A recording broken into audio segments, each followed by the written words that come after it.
I didn't correct her when she called me a parasite. We were in the hotel lobby, sunlight pouring across marble floors that none of them realized I had paid for.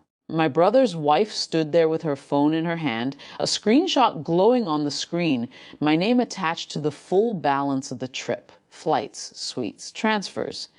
Every dinner reservation. She looked embarrassed first, then defensive, then angry. "So this is your game," she said. "You pretend you're broke and then secretly pay so we feel guilty. You don't even contribute to the family. You just attach yourself to it." The word parasite slipped out like it had been waiting. No one corrected her. My brother looked tired. My parents looked confused. I felt something shift, but it wasn't humiliation, it was recognition of a pattern I've always paid quietly. School fees when my brother's business collapsed years ago.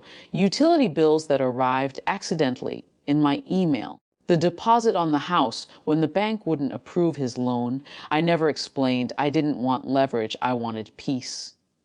"I'll go back," I said.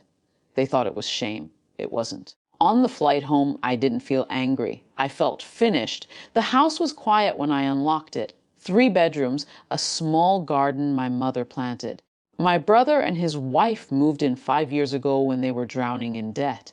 The house had been purchased in my name because his credit was unstable. "Just temporarily," he'd said. Temporarily became permanent. I never charged them rent. I covered property taxes, maintenance, insurance. It felt easier than having the conversation. I stood in the living room and looked at the walls. Every compromise lived here. I called a property agent the next morning. It wasn't dramatic. No speeches, just facts. "I'd like to list the house," I said. He asked about occupancy.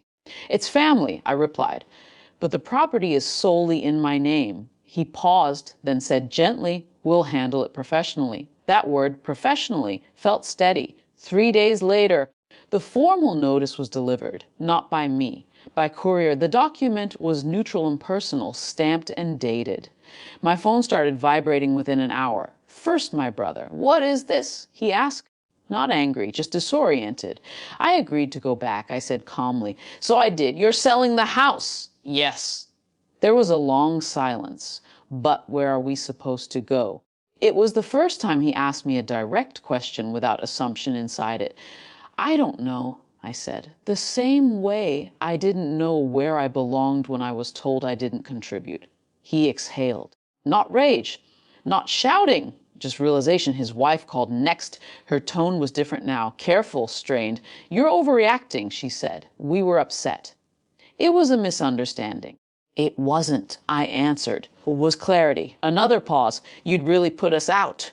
"I'm giving legal notice. There's time." There was no cruelty in my voice. That surprised even me. Over the next few weeks, something subtle shifted. They stopped speaking to me like I was an extension of their safety net. They started speaking to me like I was the owner.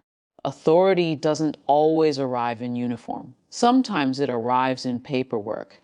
The first viewing happened on a Saturday afternoon. I stood in the garden while potential buyers walked through the rooms. My brother kept his distance. His wife avoided my eyes. No one yelled. No one pleaded. For the first time in years, I wasn't absorbing tension to keep harmony. I was allowing consequence to exist. At night, I questioned myself. Was this punishment? Was I proving her right? But when I replayed that lobby moment, the public dismissal, the certainty in her voice, I realized something. She wasn't reacting to generosity. She was reacting to invisibility. Invisible support is easy to disrespect. The offer came 2 weeks later. Fair market value, clean terms. I accepted. When I told my brother, he nodded slowly. "You've already signed, haven't you?" "Yes." He sat down heavily. "I should have known." "You did know," I said softly. "You just didn't want to see it." We didn't hug. We didn't reconcile in some dramatic confession. We talked about logistics, moving timelines, storage, practical things. The last time I walked through the house, it didn't feel like revenge. It felt like reclamation. I wasn't taking something from them. I was taking something back from myself. On the closing day, funds transferred cleanly, legal, transparent. Final. My brother texted me later that night. "I'm sorry," he wrote. Not for the house, for the silence in that lobby. It wasn't a full repair, it wasn't redemption, but it was acknowledgement. As for his wife, she hasn't spoken to me since. I don't know if she regrets it or still believes she was right. That part remains unresolved. What I do know is this.